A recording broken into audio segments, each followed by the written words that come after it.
Good evening, ladies and gentlemen. Welcome back to the program. This is Chris, live in central Pennsylvania with another interview with South African refugees who recently relocated to America. Now, my guest, I'm using pseudonyms, Piet and Sarie. That's not really their names. And also, they will not appear on camera as I've done with a couple of refugees in the past because of concerns about safety for loved ones and their situation.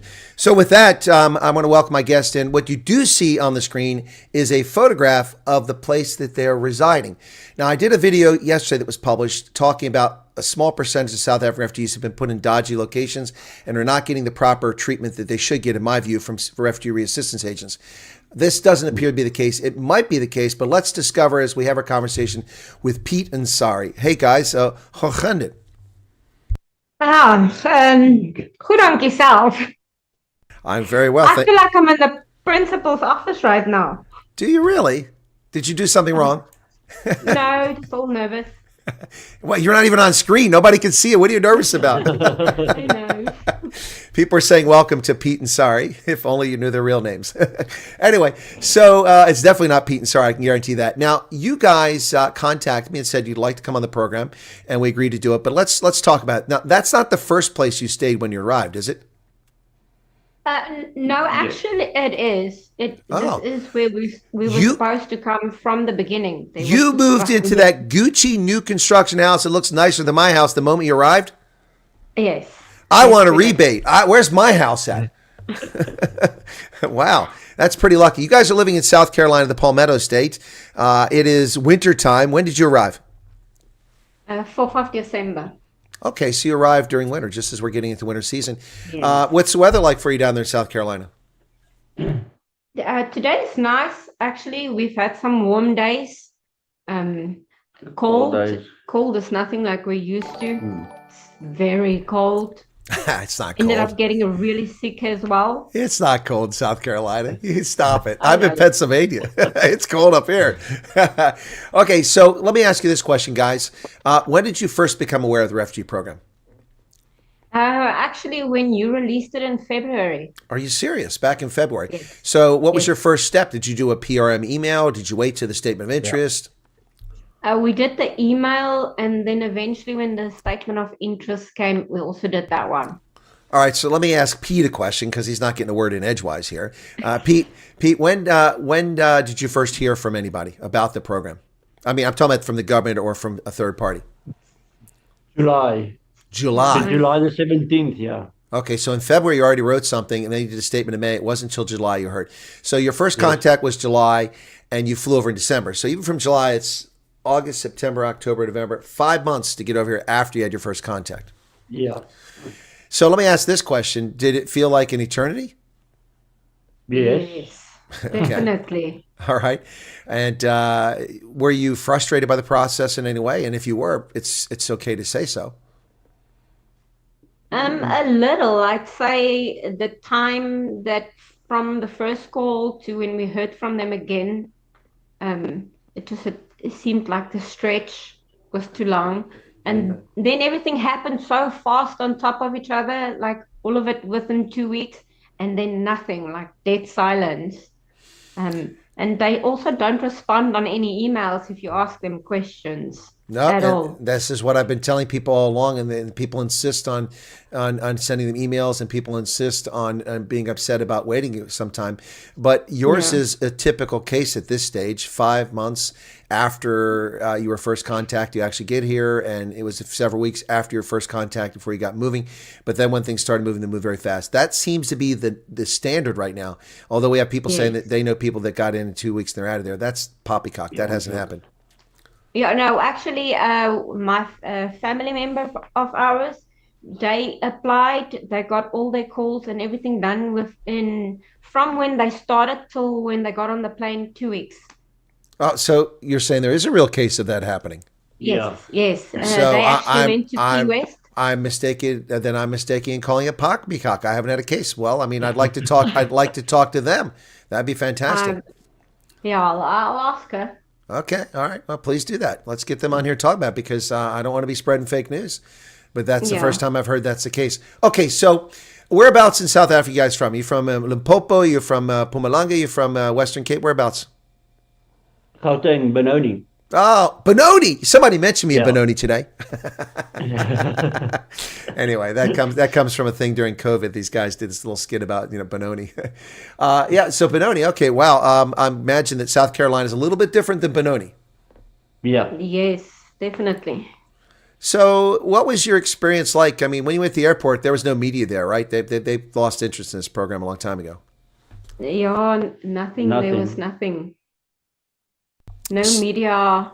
Everything just went so smoothly, actually. Well, that's good for you guys. I wish we could say that for everybody. It's certainly good that it went that way for you. Now, do you have kids with you or no? Yes, 2 kids, 18 and 9. 18 and 9. Gosh, that was a long break. What were you guys doing? No, don't answer that question. Don't answer that question. All right. But seriously, it's a big gap there. I'm guessing either the first one or the second was a oops. don't answer that just in case the kids are listening. or maybe they were both oops. I don't know. Yes, I hear. Like that. Okay, I hear that Charlize Theron is also from Benoni. That's what I've heard. So. Unfortunately. Yes, unfortunately. Well, I mean, now that you guys are here and a couple others, I think all the Afrikaners are left. She said there were 44, so I think we're finished with Afrikaners in South Africa. Just saying. Yes. All right, so let's go back to the flight. Had either of you flown before, or is this a new experience for you? For my daughter, yes, this was a new experience. The rest of us, we have. I've been to the States before, actually. Oh, you have been to the States before. Did you already have a Social Security number by chance?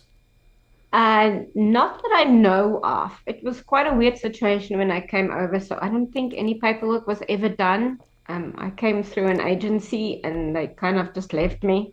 Oh, so you were working illegally over here before. Well, no, I had a work permit. Oh, okay. Just teasing. Much. I'm just teasing.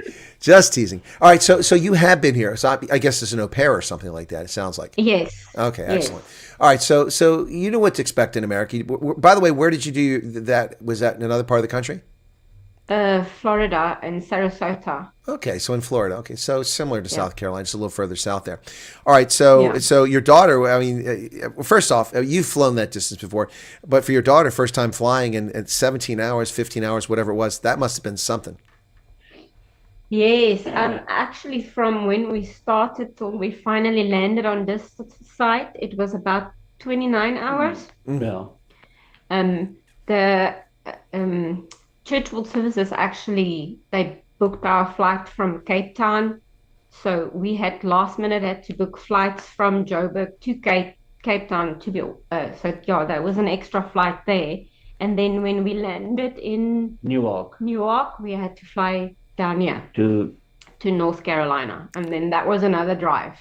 All right, so your route was from Benoni, you went to Artambo, you guys paid for your travel to Cape Town. Yes. The U.S. government got you from Cape Town to Newark on United flight, I presume, because it was Newark. Yes. From Newark, they flew you to North Carolina. I don't know where in Carolina, but then you had to go ground transport to South Carolina. Yes. Okay, all right. That's important for people to understand because it's not like your trip is just getting from Joburg or Cape Town to America. You have to get where you're going from there, wherever the country is. Yes. All right. So let me ask you this question. How has it been, your reception? The refugee assistance officers, have they been helpful? I mean, it looks like they found you a good place to live. That's like I said on the message last night. We had a bit of a story. When we were interviewed, asked us if we had friends or family on this site, and we actually have both. So they asked us if we would like to go with friends or family. We went with the friends option. The friend we have over here has a company, and he offered my husband quite a good position in the company. So we went with the friends option for the work. They then communicated with him on this side, and then he explained that when we get the site, he needed to put us in the area where we are in now, because he needed us closer to the branch where he would be working from. But I don't know if there was a break in communication or if it was just a case of the lady not wanting to listen. I'm not sure. But then she put his address on as the address we would be going to.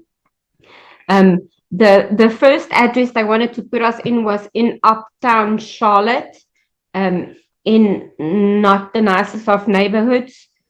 He said that by South African standards, it's quite a nice neighborhood, but not somewhere you would live with a family, especially if you have younger kids. So he said to the agency that we would opt for the option to find our own accommodation. And then the other partner in the company, he had this house and he offered for us to move in here and like low rent. So yeah, that's how we ended up in this house. The house actually belongs to the company. Okay, that makes sense. So you had made contact with friends, and they have a company, and your husband was offered a position there. But Yes. Originally, the refugee program was going to put you in Charlotte, North Carolina, very far Yes. from where you're actually located now. Yes. Yes. Which even meant, though which meant, I know, even though you communicated with them, which would have meant that he would have been impossible for him to work for this company. yes, true. Yes, it's a 2-hour drive. Yeah, that's not acceptable. Yeah. The resettlement agency, when we first went to go see them, they were not very nice. Okay. The lady, you could pick up, she wasn't happy with the whole situation. They straight out told us we had to move back that side or lose the benefits. They'll cut us a check and then they'll just say that we refused services. So we said then that that's not what we want. We don't want to refuse services. That's not at all what's happening here. That there was a break in communication because they should have known from the beginning. Apparently it was communicated. We're not sure. But yeah, so we asked if it was possible, if they could transfer the case or if we could get virtual assistance. And at first she was very against it. But eventually they emailed World Relief. Yeah. And then World Relief took the case over. Oh, it's been a couple of weeks, but then the lady finally reached out to us from World Relief and said that the case was now transferred to South Carolina and that our caseworker will actually be calling us tomorrow. Okay, so we are getting somewhere. All right, sorry. So let me. I'm going to recount this for my audience to make sure it's clear for everybody because not everybody understands Afrikaans English accents. So I'm going to make sure I get it for everyone. And plus, we can't see on the screen, so they might have missed things. If I understand correctly, you had communicated from the outset that you have family and friends when you were asked that question by USCIS, and you said yes. And they asked, where do you want to go? Well, we'd like to be located near the friends, you said, and that's because the friends, someone has a company which offered lucrative employment to your husband so he could make a living out of, but it's located in South Carolina.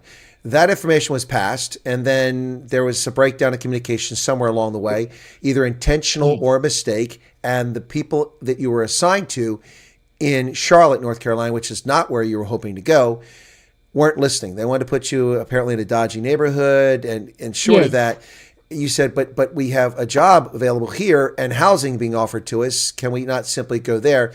And then they basically said, yeah, fine, you can go there, but we're done with you. You get no assistance. And then you said, but why do that? Can we not transfer our case to another agency? Which is what I've told people they should ask before they ever try to move. And they begrudgingly did it. And now after a month, almost a month, you're finally getting a call tomorrow from the other agency that's going to help you, correct? Yes. All right. And they're closing on Wednesday. Yeah. So the agency. For over Christmas, we won't hear anything, but at least something's happening. Well, I suspect that on Monday that they may say, hey, look, we've got your case. We're going to be shut down for Christmas because it's Christmas Eve Wednesday. Yeah. Let's see what we can do for you today. I mean, I don't know if you've got refugee cash assistance yet or any of the other things. Nothing. Okay. Well, then they should come with some cash for you. And they should also come with some food, to get you started, even though you've been there for a while. So the reason that I've asked that question, I repeated the process so it's clear for everyone, guys, is that this is a situation where you communicated correctly and effectively what we ask of you as a U.S. government, not me, but my government. We ask you of that so we can facilitate a smooth transition for you. And then it broke down anyway, but you managed to salvage and rescue the situation to where you're living in a decent place now. But it's not because of refugee assistance. It's because of your own grit and determination. In other words, I would say, boer maak 'n plan. Yes, definitely. All right, there you go. There you go, folks. There you go. Pretty cool. That's, I mean, I'm impressed. Yeah. Okay. And I also like the names we gave them, Piet and Sarie. So it's the small victories in life. Okay, guys, now let me ask this question. You've been there for a few weeks. What are the people like around you? It looks like a nice neighborhood. Looks like you might be on the edge of development there. I see a bunch of trees in the back. Yes, actually, since we've been here, they've built 4 houses. I've never seen people work that fast. It's amazing how they just pop up. There must be either Amish or illegal Mexican immigrants. Maybe Mexican. Mexicans, I think. See, I know it. Yeah, so they work. Oh, they do work. Yeah, even though it's illegal. No, but no, they were probably legal immigrants, because if they were illegals, they would have been raided already. No, yeah, probably. Yeah, no, but okay. So 4 houses have gone up. So you're in a new development, a brand new, as we say in German, nagelneu, nail new. Yes. All right, well, cool. But what about the people? I mean, have you met any of the neighbors, or are they just kind of quiet and off to themselves, or what? They don't really surface out of their houses. There's a guy next door. I went and I asked him about fiber in the area. Internet, for the internet, and that's about as much as I got out of him. But everywhere else where we go, they are friendly. Sure. I made a friend in the checkout line yesterday. We stood there for half an hour. By the time we left, I knew her whole life. It sounds like an American. Okay, so here's what I'm going to recommend for you guys. I'm glad that we had this call today, so I can give you some advice. It's your choice whether to follow it or not. Tomorrow, when you meet with this refugee assistance officer, find out where the refugee assistance center is locally that they're coming from. Yes. Excuse me. Yes. Spottenberg. The reason I say that is because they have resources there. All right. Remember that they're helping people that don't speak English for the most part. So they'll have language stuff there. They'll have counseling sessions there. They'll have resources there to find jobs, to find food pantries, to find all the different things that you need. So my suggestion is to ask where that's at and try to make a visit. It looks like there's a vehicle parked in front of your car. I don't know if that's yours or it was from a previous photo. But if you have transport, figure out where it's at. Go visit it. Find out the hours so you know where to go in emergency. If something happens, you don't know what's going on because you're foreigners. You don't know. That's the people you turn to. Okay? Yeah. Okay. Yeah, we are on quite a big, only recently put on the South African community group in the area as well on WhatsApp. So that will definitely help.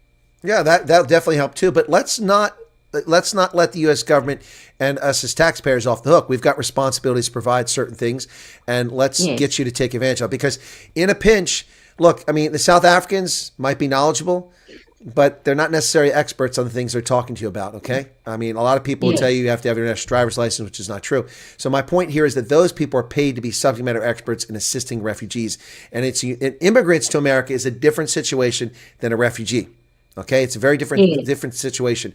You have different things that apply to you than apply to an immigrant that came here. So anyway, so now the key thing for you is Social Security numbers and an EAD. Any word on that? Wednesday. We have an appointment for Social Security on Wednesday. Yeah, we make those ourselves. Yeah. That's okay. Thank you. Because there's people I've talked to that tell me they're only getting appointments at the end of January and they've got this huge rent coming up and they can't get a job. And so I researched, for instance, in Richmond, Virginia, what's going on. The Richmond, Virginia office, when you call, all you get from Social Security Administration is voicemail. It runs through a menu things, pick this number, pick it. You can't talk to a human being and then it hangs up on you. But the website says they do in-person walk-ins, and they also do by appointment. So some Social Security offices have the resource to do by appointment. Others you have to go and wait. But as I told some other refugees, if you have to go to Social Security office and you're not getting help, they tell you January, but you can go to Social Security office this week and sit for 2 or 3 hours and wait. I would go and wait for 2 or 3 hours to get my Social Security application instead of waiting until January. You need that Social Security number so you can start establishing credit and get a job. So you've got one on Christmas Eve. That's pretty interesting. They're working to Christmas Eve because are you sure it's Christmas Eve? Because, I mean, that's a holiday. The government's getting off Wednesday. That's interesting. I don't know. She said the 24th at 12 o'clock. That's amazing because Trump gave everybody 5 days off this weekend. So my fingers crossed. Let me know if it didn't happen. Okay. I'm not trying to scare you, but just maybe some of them are going to work. I don't know. But that's amazing. You're going to get Social Security number application done on Christmas Eve. And then what about the employment authorization document? You don't know anything about that yet, do you? The lady from the North Carolinas said it should take a week or so, but they'll let us know. Then we have to go and fetch it there by them. You have to go collect it there. They can't mail it to you through certified mail. Yeah, no, she just said that they prefer not to have it sent in mail. So they had already did the paperwork, so it will go there, and we just said we'll go pick it up. All right. Well, in the scheme of things, it'll be worth it to go pick it up because you need it. So once you have it, find a place to scan it, make multiple copies of it, and store them in different locations. Okay. Okay. Yeah, just so you have that. I mean, you don't want to rely on one piece of paper. I had a frantic message from somebody who moved locations recently, and the spouse lost the file with all the paperwork in it. Yeah. She actually left it in a car. The good news is that the person found it in the car and returned it to them, but they were freaking out. And they wrote to me like, what am I supposed to do? I'm like, well, it's Friday night. Not a whole lot you can do except retrace your steps, which is what they did, So nobody's going to be open to replace your documents on the weekend. So that's why you always want to make copies of things. So you've got it. Digital these days, so you can show it on a phone, and, also hard copy. So it's not that hard to do those things. All right, some people say they're buffering. Well, the problem is no longer on my end, folks, but an hour ago I was having trouble with my internet. I don't know if it's solar flares or what, but let me just double check my internet speed because people are saying that they're having trouble. Let me see if it is my end because it's been notorious of late. My download is good, 700, 800 megabytes. My upload is good. No, the problem is not my end. So if you're experiencing buffering now, it's on your end, folks. It's not on my end. It might be episodic because of solar flares. Who knows? But 32 megabytes per second is what I'm getting right now. Okay, so sorry about that diversion there, guys. All right, what has been the most surprising thing for you, Sarie, since you've arrived in America? Well, actually, we've really been struggling to exchange rands that we brought over, in cash with us, not in the bank account. We drove to Charlotte actually today to the international airport this morning. And when we got there, they said they couldn't help us because we had to go through security to where the places where you can exchange. Oh gosh, I wish you told me this. I could have saved you this agony and heartache.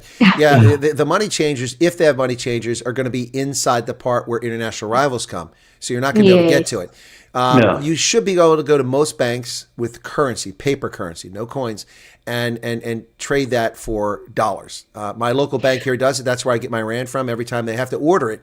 And when I want to sell it back, they buy it back and they keep a percentage of it. We did actually ask when we went to Bank of America because my husband opened his account there, but she said we had to be part of the bank for 6 months before they can do that. Before they can exchange. Yeah, we can deposit it, but not exchange. That's a local policy. That's BS. That's not required under U.S. banking law. That's just something that they're pulling. How did you open a bank account without a Social Security number? I'm curious about that. Passport. Yeah, she took the passport and the lease agreement. Wow. So you guys are legal, but so basically Bank of America is facilitating illegal aliens because you can't have a bank account without a Social Security number, taxpayer identification number. That's my bank. I used to call them Bank of Latin America because in Maryland they didn't require a Social Security number. That's interesting. So if everybody's listening here, go to Bank of Latin America, also known as Bank of America, and you don't have to have a Social Security number to open up a bank account. Shysters, man. We did give her that paper that we got. The I-94. Yes, the I-94. I got you, but if you have an account in a bank, they normally earn interest of some sort. There can be exceptions, no interest checking accounts. But if you have an account in a bank, by U.S. law, you're supposed to have a Social Security number. So maybe there's an exception for refugees that I'm unaware of. Maybe there's an exception. Yeah. But anyway, go to a different bank. Try a different bank. Try them all. They're all over the place. There'd be lots of other banks. That's a policy. That is not the law. So you're not going to be stuck with the rand. Just find another place. You may not get a great exchange rate. I'll tell you that up front. Yeah. But try a different bank. Walk into the banks and say, listen, can we exchange these for dollars? Yeah. And so that shouldn't be a problem. Like I said, I have a business account at PNC, which is Pittsburgh National Corporation, based here in Pennsylvania in the Mid-Atlantic region. And PNC, I order my rand from them, and I just go collect them. And then if I have any left, I never sell them back because I hold on to them for my next trip. But I mean, they will buy them back from me. So yeah, just try a different bank, folks, and you should be fine. Okay. We'll go do that. Yep. I mean, because banks come up with policies that are just their own policies. They comply with the law, but they also come up with more restrictive policies. So, for instance, I had savings bonds that were due to mature when I came to the States because they were 30 years old. And rather than sitting around not collecting interest, I wanted to start cashing them in. Every bank is required by law to cash in a U.S. savings bond. However, these banks decided that, you can only do $1,000 a day, or you can only do this much per day, or you can only come once a week. I had to go to 5 different banks to cash my bonds in, and it took me like 2 weeks to get my money back. It was so annoying because of their local policies. So anyway, it's just frustrating. In fact, I went to my bank, which was Bank of America. They had a location about an hour and a half from my house. I cashed a few $1,000s in there, the max they would do. And I didn't go back there. I just found someone else to do it. So don't let the banks overcome you. But I'm glad to see you got a bank account. That's good. And do you have transportation, or are you hoofing it in public? That car is actually Company vehicle. Company vehicle. Yeah, but okay. First off, look, you guys stop being Americans. It's not a car. It's a bucky. Okay. Oh, bucky. Sorry, bucky. Truck. No, it is a truck. Yeah. So they've provided that. So you've got that in the meantime. Yes. Have you had the opportunity to go out and eat anywhere? Have you tried any food or restaurants? Not restaurant. We did do Subway. Okay, Subway. All right. Chinese food. Yeah. A Panda. Yeah, It's like a Chinese steakhouse. Panda Express? Yeah, Panda Express, yes. We did that. Okay. The food was lovely there. Service Taco was Bell. also very lovely. We went to Taco Bell. I did not like that Neither do I. at all. Right. We went to a lot of shops. Hobby Lobby, dangerous place for women. Yeah, Stay it is. away. Yeah, Hobby Lobby is not a place you want to go because you won't have any money. Yes, very dangerous. We've gone to Walmart, Target, Okay. Publix. Publix is nice for the groceries. Okay. They've got a nice international section as well. Okay. Yeah. Ross, we went to go look at the stuff in Ross. That's where I met that lady yesterday where we spoke forever. The one who told your entire life story in 10 minutes. The entire life story. And yeah, actually one day back from the shops, we went to go get some food and stuff for the house. On the way back, we decided to go look for a pharmacy and turned down the road here in the little town here. And there was like a roadblock. So I said to my husband, look, it looks like a parade's coming up. So we pulled into the pharmacy's parking lot and we walked up to the main road. And there was this whole Christmas parade going through like the main road of the town. And they were just like throwing candy off of the back of the trucks to the kids. My daughter went absolutely crazy. Like the first time she saw something like that. Yeah. She came back with a whole bag of candy that I had to hide because she just wanted to eat all of it. Yeah, no, that's something we do here. In fact, just before my previous broadcast, the local fire department comes through all the neighborhoods before Christmas, and they have the fire truck with the sirens and lights flashing, and they bring Santa along. And so Santa comes along. Today he didn't hand out any candy, but in the past they do. We also have Farmers Fair, which is like an Oktoberfest event that occurs. And for that, as a veterans organization, we usually have a float of some sort, and we have candy, and we toss candy to the kids, which is really cool. Yeah, you got to be careful there. Kids will people will ruin your kids' teeth if you don't keep control of that candy. That's for sure. So work people ask question, could they not use PayPal? Yes, if they have PayPal account, they can certainly use PayPal. But the thing about PayPal is unless you have a card and a way to withdraw the cash from it, it's only something you use online. But you can have PayPal and transfer it to your bank account, and then it could write a check sort of thing. So there's lots of ways around this, folks. All right, so Faithful Farmer who lives up in New England said, welcome to America, Piet and Sarie. I'm sorry you had difficulty with Refugee Assistance Place. I hope you find America, your new home, to be a safe, happy, and prosperous place for you. Look at that welcome from a Vermonter. It's very nice of her. Okay. Thank you. Okay. Someone says, is going for a psychological evaluation a good idea? Well, if you're Paul Mashatile or Julius Malema, I think it's obligatory. I think it's obligatory. I'm just saying there. And then Ingrid's Inspiration says, ooh, Hobby Lobby's on my bucket list for one day. Yeah. Well, they do get lost in there. They do have all the hand-dyed yard. Well, you guys are lucky you came now, and Bed Bath & Beyond went out of business, because Bed Bath & Beyond is where you'd spend all your money. That place was awesome, but it went bankrupt. It's not around anymore. Yeah. So what line of work are you in? Are you able to share that, Anton, what sort of work you do? Oh, I said Anton. Sorry, Pete. Anton asked the question. Yeah. Oh, he's an electrician. Okay. Are you HVAC qualified? No. Okay. All right. I'm gonna get through. Yeah, I'm gonna get through it. Okay. So you're an electrician. Now, I know you're an electrician, so I'm not going to tell you how to tell your business here, but let me just give you a heads up.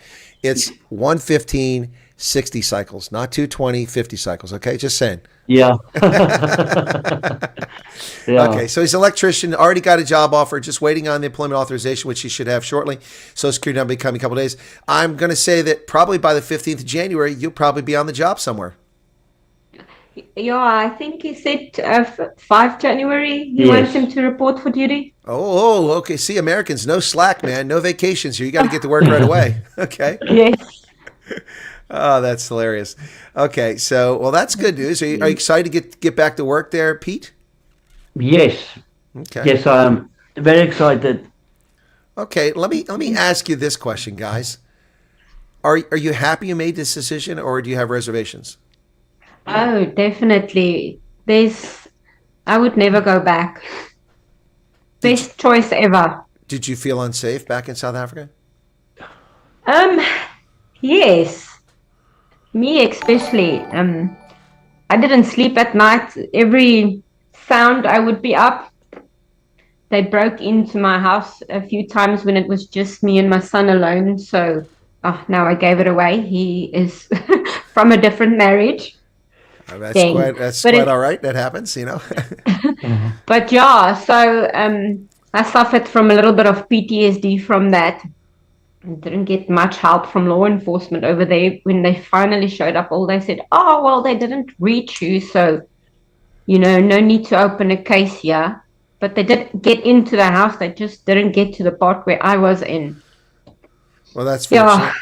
Yeah. You're under a lot of stress there and felt unsafe. That's unfortunate. Yes. Fonz, who's out in Denver, Colorado, a refugee as well. You may have recognized him from the program. He says, greetings, warm welcome from Denver, Colorado. Yeah, thank you. Somebody said I make an awesome Santa Claus. Well, that's very kind of you, but I do play Santa Claus, and that's coming up. Michelle Fundameva says, wishing Pete and Sarie all the happiness in America, and we'll be joining all my Saffers someday there. Okay, Michelle's hoping to come over here as well. Okay, so let's go back to South Africa. Were there any challenges for you, Pete? Was work a problem because of anything like BE, or did that not really affect you guys? I think so. The only reason that I had a job was because of my father-in-law. It's his friends. His friends got his own company, so he gave me a job. Okay, I see. So because of family connections, it's not like you were able to go out in the workplace and find something. So Hello Kitty is asking, what's the rent for a house like that? Well, it's not germane because they're getting a very generous rate because one of the people at the company has rented them the house. So, but I would say, looking at that house and the size of it, if you rented that house here in central Pennsylvania, you would be looking at about $2,000 a month here in central Pennsylvania for that house. That's just my thought. Especially, especially new construction. So, what's this? Can we both email, assist us? You can email me, but I don't know what you're asking about there. Okay, they are renting from the husband's company. Yeah, so it's a reduced rate. Exactly, Napoleon. I don't think people caught that at the beginning. All right. Do you have any advice, Sarie, for anyone that's interested in the program? Patience, or do it or don't do it, or, any advice for anybody? Because you've gone through this process now, and tell people what they should expect. I would say just be patient. It will come. And then don't stress about all the small things when you're on that side, because over here there is so many people willing to help. Like in our situation now, where we haven't gotten any assistance from the government side, there's just so many people that have stepped up to the plate, that supply kitchen stuff and bedding and mattresses, and so don't sweat the small stuff. There is a lot of people on this side that definitely will help. There's a big community. Well, I know there's a lot of people. And we're not just we're not just talking about a big South African community. We're talking about a community in general. Americans are just generous. Yes. Yes, no, definitely. So everything will come on this site. Just get ya. Don't even sweat the small things. Just get this site. Well, Will says that you guys are go-getters, and thank you for showing the world that you can persevere. And that's like I said, and boy, Makan these guys didn't let the fact that someone didn't pay attention or listen to what they communicated hinder them. They went out there and they grasped the nettle, and now they've got themselves a good situation. This is why I've told people, if you have connections in the States or you have an employer in the States already, reach out to them. If you're in this program, say, hey, look, I'm looking at coming over. Can I retain my job? Can I work where you guys are at? Should I mention that I know you so we can, locate to that area? You should do that. Okay, so Piet, do you have any advice for people?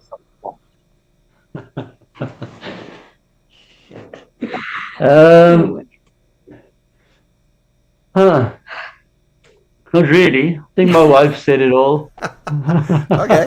All right. Well, we'll stick with Sarie then, because you're not helping much here. Okay. He's really hating me for doing this. I'm probably going to get it after this. He hates this kind of stuff, and I'm like, no, but I'm going to do it because I said from the beginning, if I get over here, I'm going to support Chris's channel, and I'm going to go on. So, yeah. Well, and guys, I'm very grateful that you are supporting the channel, but there's a bigger picture here, and I think you both realize it. Well, you do. Maybe Piet doesn't, but the bigger issue here is that people need to hear the truth. Yours is a different story than everyone else that's told their story. You're in a situation where we can actually show your home. We're able to do that and explain that you didn't get ideal circumstances and you fixed it of your own accord. But that's because you had some connections. Otherwise, you'd be in a dodgy neighborhood in Charlotte, North Carolina, and be getting just a little bit of assistance right now, correct? Yes, correct. Yes, definitely. Well, there you go. There you go. So, I mean, that's all these stories matter. It's important to get these stories out there so that people hear what's actually going on. Now, let me ask this question. When you guys went through your processing, were there any coloreds or Indians or Black South Africans ever present at any of the times you had interviews? Actually, yes. The one day there was a guy that was black. He says he was colored, but he was black. Okay. He spoke very well Afrikaans, and he came and he applied. And then when we had to go for a callback, after our last interview, we had to go for a callback. There was an Indian guy there. For a callback. He was also there for a callback. So, yeah. All right. It's just definitely not just white people. All right. So we can confirm tonight that there was a black South African who spoke Afrikaans fluently. So Referenza has entered the program. Yeah. Well, yeah. I don't know if I got that joke. Reference is an Afrikaans performer who speaks Swana. Anyway, I don't know that he's entered the program. I'm just saying. So, yeah, it's an important question to ask because we continue to hear the propaganda about the program. Were you guys ever disheartened at any point where you're like, oh, gosh, this is never going to happen for me? I know you said you were frustrated, but were you ever disheartened? No, not really. There was at some stages I would think, oh, maybe this is just not going to happen. We must just carry on with life. But then it's always in the back of your mind that you hope and pray that this comes. So yeah, it just does feel like a long time. So, you say that, Sarie. I seem to remember somebody telling refugee aspirants to do the paperwork, respond when they contact you, and carry on with your life until you get a plane ticket. Where did I hear that before? Did you guys? Yes. Oh, I said it. When we had the problem with the agency and moving this site, several people suggested actually that I contact you, and then I kept hearing this little voice in my head. But we've told you to not move states. So then I said, I know I'm not calling him because I know what he's going to say. He's going to say, but we told you to not move states. No. So a lot of the things we do, you play in the back of my head with all these warnings. but in your case, I wouldn't have said that because obviously we had a different one. You had a unique situation. I had a family that lives in Maryland that wanted to relocate based on the advice of someone else. They said that they should relocate to a state out in the Midwest. I said, do you have a job there? No. Do you already have a Social Security number? No. Do you have the employment authorization document? No. Have you received any refugee cash assistance? No. When did you arrive? Tuesday. It's Friday. I'm talking to you 3 days later, and you want to move halfway across the country without any documentation, without any money. How are you going to do it? Well, they're going to pay for the flight. Do they have jobs for you? You can't work yet. And I said, is there any other circumstance? Well, yes, our parents are coming. They'll be here in a couple months. So your elderly parents are going to come to Maryland by themselves. You're going to relocate somewhere without money. In that case, I said, guys, you got to use common sense. You want to move, you can move later on. Get your Social Security number, get your employment authorization document, get your benefits started, get settled. Learn that you have to be on the correct side of the road, not the left side of the road. That's wrong, okay? Do that first. Let your parents get there so you can help them adjust. Then you can pick up and move. In your case, I would have said to you, okay, you know the company, you trust the company. They've offered you a place at below market rate to rent. They're gonna give you a job. You'll start as soon as you have your information, and they're offering you a company vehicle. Well, of course, move, do it. I would have told you to do that, but that's an exception. Because in your case, you're not going to need those refugee benefits. Piet is already going to be making money. Electricians make big money, big money. I don't know how much money you make in South Carolina, but I'm telling you, the electricians make good money. And so you'll be doing that from January already. So in your case, we're talking a month after you arrive, you're going to be just like Americans. You'll probably start telling your life story to everybody meeting in the Hobby Lobby. Yeah. Yeah, no, I appreciate that you didn't reach out to me, not because you didn't reach out because you were concerned, but I would have chastised you. I would have listened to your story, and I would have said that, yeah, in your case, it makes sense. Yep. But most people don't have those connections. Yes, true story. Yeah. All right, there's a super chat here. Hi, Chris. Sent you an email now to connect to a viewer. Please, if possible, assist if you can. Okay. All right. Thank you for that, NMA. I'll see what I can do. Neil Fundamentals says, thank you, Piet and Sarie. We have more clarification on some things. We wanted to know. Thanks. God bless and strive to the highest you can go. So Bucky Befolka says, tell Piet and Sarie I will go to Shed and Silo in the week and have a nice meal and cheers a glass of bubbly when I go for my birthday lunch. Okay. All right. Carry on with your lives. Surrender is this. Okay. Cyril says, I have someone that can help with work. Thing is, we have been approved, but not sure when we're going, neither where we're headed. So not sure if I should take the offer. Well, Cyril, my question would be, did you communicate that to them so that they know that's where you want to go? Or did the offer come afterwards? If it came afterwards, you may have to be in a situation where you relocate. But understand, guys, relocating is not easy. It's also not inexpensive. If you have a vehicle, then you just have to drive there and pay for the petrol. And if it's a long way off, halfway across the country, you're going to have to stay overnight in a couple places, especially in the wintertime. You can't sleep in the car. If you're going to fly there, then that's going to cost money. And you're going to have to take care of that. Also, so there's a lot of considerations here. I can't answer each and every case here. And then Ashlet says, fabulous interview, guys. I wish you well in the land of the free. All right, cool beans. And thanks a ton for sharing your experience. So much good advice from you and Chris. Ready to depart. Can't wait to get the family across. My Facebook, Messenger, WhatsApp, and Gmail have all been hacked since I applied. Friends in the USA who want me to join them and who can help me when I arrive are no longer able to get through to me. Well, then you should create a new account and reach out to them. All right? I don't understand what's so complicated there. If you're saying you've been hacked, create a new account and contact them. Okay? Contact them, and you should solve it.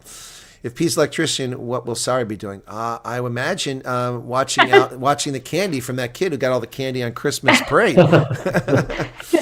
Actually, his boss also offered me a position in the office. He said when I'm ready, I can let him know, and he's always looking for ladies in the office. So, yeah. Man, I'm going to South Carolina. The barbecue's on these guys. It's bride time, big time. Let me get a couch first. We have people that wants to come over, so I said to the lady, just wait until I get a couch. Oh, a couch. I need a couch first. That comes to a question. Hang on a second. Let me just do this. Justin Ludix became a platoon leader member. Thank you so much, Justin. Here's your salute for helping out the program. Someone asked whether your place was furnished. New construction like that typically isn't furnished. It's usually an apartment that's furnished. So did you have any furniture, or you have to acquire it?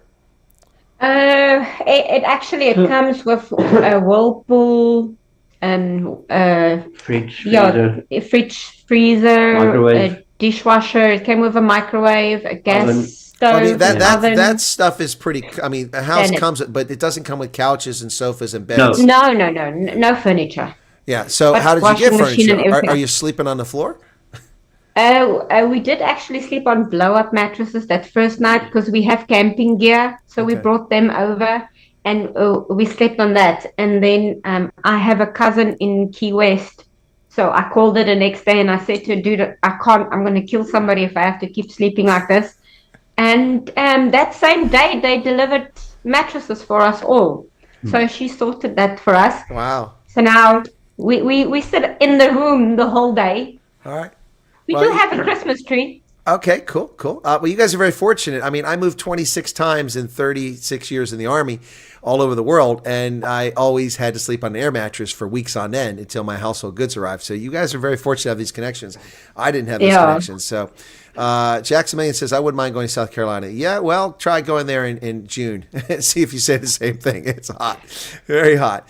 Let's see. How did your kids respond? So, okay, so that's a question. For the kids, what was it like for them arriving? Was it a big adjustment, or how are they adjusting? I think you said, is your son 18, or did I misstate that? Yes, he's 18. He has days up and down. He had to leave his girlfriend behind, and he's in that teenage phase. Yep. So yeah, that's a difficult one. My daughter is she's very hyped the whole time. I don't know if it's the change or sweet or the candy or the candy she got, but I think she's adjusting well. She's always kind of had that English thing going and that American accent. Yeah. All right. So your son, has he already finished school, or has he still got high school to finish? Grade 12. He has to do grade 12. Okay. So neither of them, I imagine, in school yet. They'll start in January, or? Yes. No, he said January. He said January we'll start approaching the schools in the district and then just go from there. All right. Now they might ask him to finish out the year and then come back and do it again next year. It's a possibility, or they might just do a test to make sure that he meets the standards and then he can graduate this year. So just be prepared for that. So that should be. And then yes, and your daughter, they'll get her in school too. So that's good. Now, okay, one has been given a chance. Grateful, looking forward to integrating into Dallas Fort Worth. And no, it will not be easy, but the opportunity is great. Thanks for the opportunity. Okay, I'm guessing that you're a refugee that's telling me that in the chat there. Okay, all right. Cool. Yeah, homes normally come, a new house normally, or any house normally has a refrigerator, a washer and dryer, and a stove. Sometimes they also have microwaves. It's a lot of times modern that's built into the. Mine was my microwave was built in over top the stove, but it's on the fritz, so I have a microwave sitting on the counter for that one. It lasted about 7 or 8 years, and then it crapped out on me. Send a super chat with a question, Mad Max. Okay, all right, guys. Let me ask this question. Are you looking forward to Christmas? I mean, it's a tough time to move. I mean, you probably don't have a lot of resources to put presents under the tree, or is it Christmas? Are you excited? It's just a few days away. Yeah, we are actually. We are a little excited. We bought our first real Christmas tree ever. So decorated that. We managed to sort some presents for the kids under the tree. So yeah, we're just trying to figure out what to do for Christmas dinner. And we have to go sort that out tomorrow. Otherwise, yeah, we'll be having 2 minute noodles. Well, apparently turkey has gotten out of the price of turkey, according to President Trump, so maybe get some turkey for Thanksgiving. A lot of people traditionally have ham on Thanksgiving, but some people, not Muslims, mind you, but a lot of people have ham on Thanksgiving. Some have turkey. So Mad Max asked a question, sent 35 Rand super chat. Thank you for the Mad Max. He said, Sarie, what did you pack that you don't find useful, and what do you miss that you think you should have packed? That's a good question. So what did you come up with that wound up being useless, and what did you not bring that you wish you'd brought? Actually, nothing. I brought a lot of memorabilia, photos, kids' baby shoes and stuff like that, and then just the necessities. Our hiking equipment, we haven't had to use that yet, although the mattresses came in handy. There were silly things that I left behind that I kind of wished I'd packed, like my hairbrush, but I did replace that. I don't know why I left it. It was stupid. I thought it would take up space. Actually, no. I think because we were listening to so many other refugees and that went on your show, and then messages that everybody was posting, we kind of had an idea of what to pack and what we will be wasting money on. And then just one other thing that we have that I have to mention on when you come over with extra bags, people don't know this. We found out the hard way.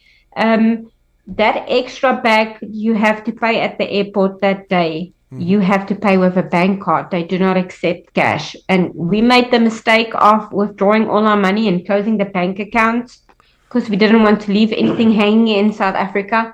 So when we got to the airport, the lady's like, oh, now you have to leave them or you have to make a plan. So in a hurry, we had to like twist my dad's arm to transfer money. So we could use the one card that I still had that wasn't closed down to pay for these bags.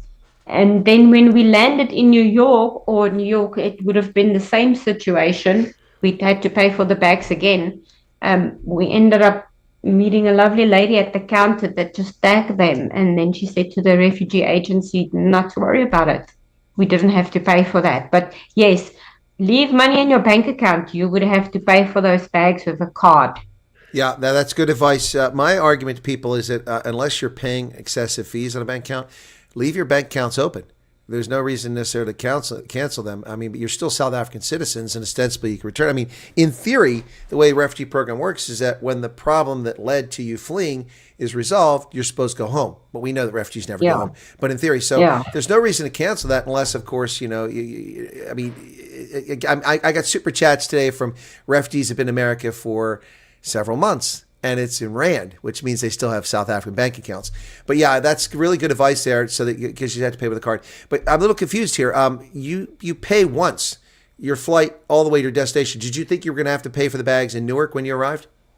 When we went for the orientation, the pre-flight orientation, they did say there was a real possibility that you would have to pay for the second bag yourself. Okay, yeah. So let me be clear. Let me be clear about this. If you're transporting from South Africa to the U.S. to your end destination on United or Delta the whole way, you don't pay to recheck your bag. If, however, you wind up in a place where you like to have to get onto another airline like Southwest or JetBlue or American, you may have to pay. That's a possibility. But I mean, when you get on a flight in Cape Town to go to Harrisburg, which I do, I'm paying to transport my bag from Cape Town to Harrisburg, not to Atlanta where I land. So that's important. But there is a possibility, you're correct. I have had a case where people landed in Newark and they had to get on a Southwest flight. And the Southwest, a lot of the airlines have reciprocity. They'll just check the bags through, but it's not a guarantee. Yeah. It was that flight from New York to North Carolina that they said would be a possibility that we had to pay for it again. But you didn't. We didn't, no. And did you fly in a different airline? Was it not United to, or was it American to Charlotte? Yes, it was also United. Okay, that's why you didn't have to pay. It's the same airline. So, yeah. So what did you pay for your extra bag? 100, 150? 100. 1,700 rand per bag. Of 23. $100. Yeah, it was about 1,700 rand per extra bag. You're billed in dollars, not in rand. That's they charge you in dollars at the airport. So that's okay. Yeah. So there you go. So yeah, there you go, folks. We've talked about bags all along. What did somebody say? Hairbrush. Oh, Garrett says hairbrush. My fuck, Marlies. Yeah, the hairbrush. The same thing I was thinking. Anyway, and Garrett Potgieter says, I'm from South Carolina, very hot, and the humidity is high. How do I have somebody named Garrett Potgieter from South Africa? What's going on there? Are you like one of the original Potgieters that came to America instead of going to South Africa? There aren't many of them. Anyway, just teasing. Humidity is very high there. It is very high in South Carolina. I don't know. It's probably pleasant in the wintertime, but I'm going to tell you what, June, July, it's pretty brutal. And of course, malaria was an issue there until about a century ago. We wiped it out, but we used to have malaria down there too. But it's a lovely area. If you get to Columbia, it's nice. If you get to Charleston, that's also gorgeous in South Carolina. Have you guys had an opportunity to explore the area where you're at? We went to, not right here, we still meant to go walk through our little town here, but we did go to Greenville. We went to Simpsonsville. We went to Spartanburg. We went to that one park with that rabbit trail in Unity Park in Greenville. It's a bit like dull now because of the winter. I'm sure in summer it would be beautiful. Okay, excellent. Yeah. So. All right, guys, I'm going to make this offer to you if you're okay with it. I know that you have concerns about safety for relatives. If you reach a stage where that's not the issue anymore and you're comfortable coming on screen, you're welcome to come back and be on screen. You're also welcome to come back and stay off screen like we're doing here, because I'd be curious to find out how things are going, say, the end of January, once we've got Piet working, and it sounds like Sarie might also be working, and they've got some money coming in. So if you guys are amenable to that, you can follow up. We can do that again. I think definitely. I think these interviews are incredibly valuable for people to learn what's actually happening. And is there anything you miss from South Africa? I think that's always a question people have. Biltong. And family. And Yeah, and the family that's been left behind, but they're coming. Yeah, but sorry. The truth came out. Is there anything you missed from South Africa? Biltong. And Piet goes, family. Yeah, no, of course. That's that. You know, guys. In your case, it's going to go well because family are coming over. You also have family here. Well, there's a lot of families. This is going to break families apart. I remember when I went to Hermanus, a guy who works in a pharmacy down there. He came to my meet greet. And he says, "I'm going." His wife was there. She's like, "I'm not going anywhere." He's like, "Well, I'm going. If you're not coming, I'm going." So yeah, really, it can break families apart. But in your case, obviously, it looks like it's a good thing. Were you surprised on February 7th when I went live and announced President Trump's executive order? Were you surprised that anybody gave a crap about South Africans? Yes, very. I mean, it was a bit of a shocker to all of us. Yes, it was. It's like a door opening because we were trying to leave the country for quite a while. We applied to several other countries, got turned down. We kind of lost hope, and then angel appeared. Trump appeared. He's an angel. Yeah, no, he definitely made a difference there. I thought I heard someone walk in the room when you said angel appeared. I thought you told me your daughter walked in. No, like an angel appeared and opened a door for us. It's like we were turned down for a reason to every other country we tried to apply to because we were supposed to come here. Yeah, no, I mean, sometimes things happen the way they're supposed to unfold. That's just the way it is. Fantastic journey. Said Capitec is good in the U.S. for sure. I use mine, no problem. Yeah, if you have a Capitec bank account, unless you're paying outrageous fees, it'd be smart to keep it open, folks. You can use it. Anyway, so Paul de Klerk has been to Greenville, Spartanburg, lovely area. Okay. And NMA wants to know how your fuel consumption is. Well, that looks like a big bucky, so I'm guessing fuel consumption is not good, but they're probably adjusting to gallons over liters and haven't quite figured that part out yet.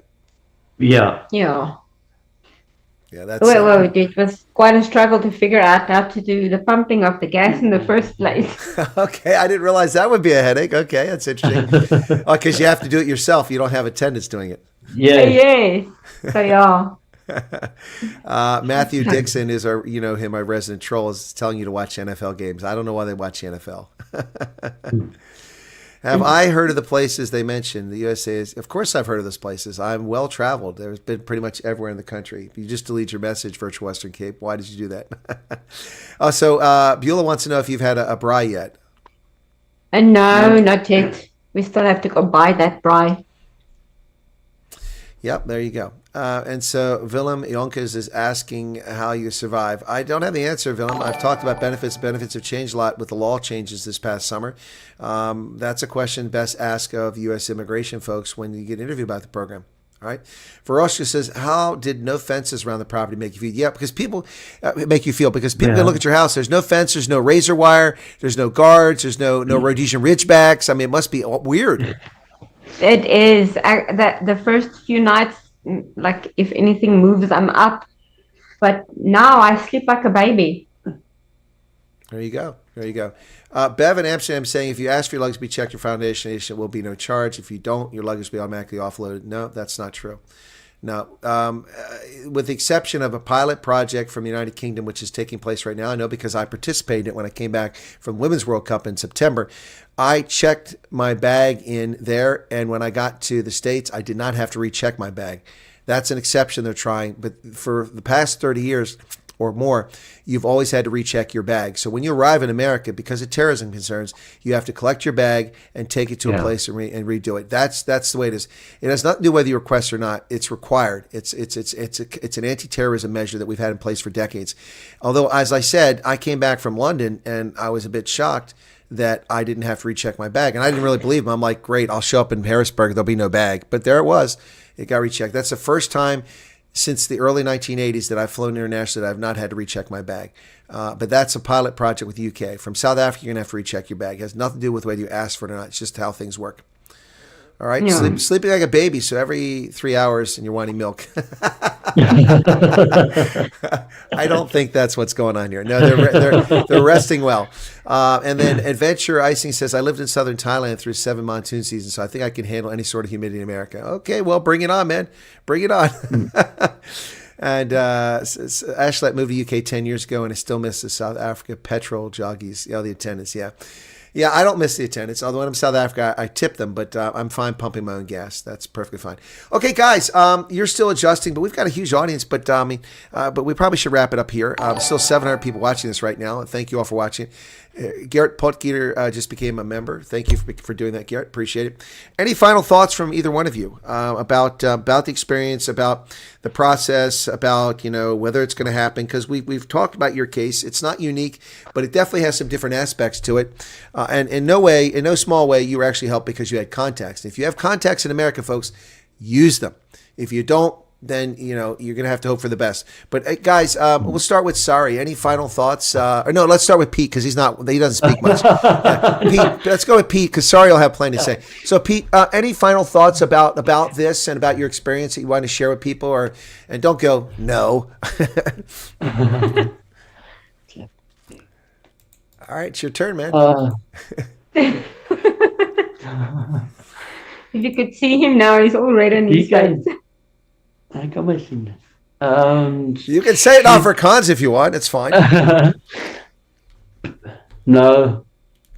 I just said don't say no. Yes. Okay. All right. Let's go with Sarie. We'll give Piet a break. But when we get him on camera eventually, we're going to nail him for an answer.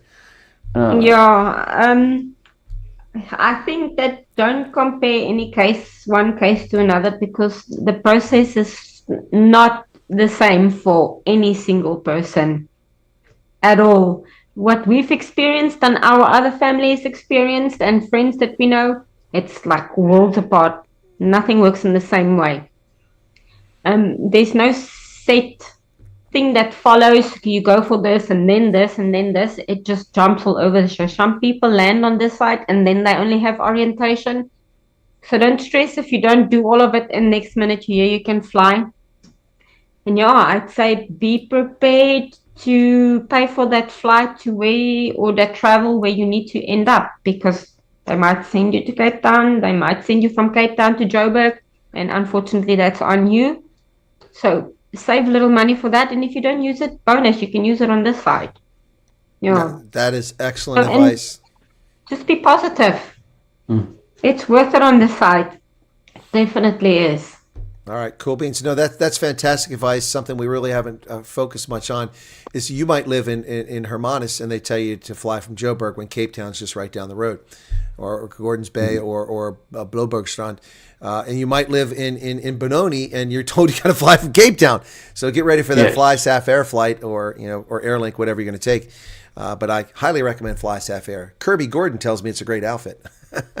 If you've ever flown Fly Saf Air, you'll know who Kirby Gordon is because he always comes on with this annoying video message at the start of each flight. Anyway, all right, guys. Here's a question before you go. Anton Mulder said, "Did you give notice?" Well, I mean, it was a relative. You give notice, you can leave. So I think obviously you gave notice you're going to leave because it was family, your job. Yes, well, we did tell all our family. I resigned from work. We told them we were immigrating. And a question comes up here again and again. I mean, we've answered already, but just so it's definitively answered people. We talked about the timeline.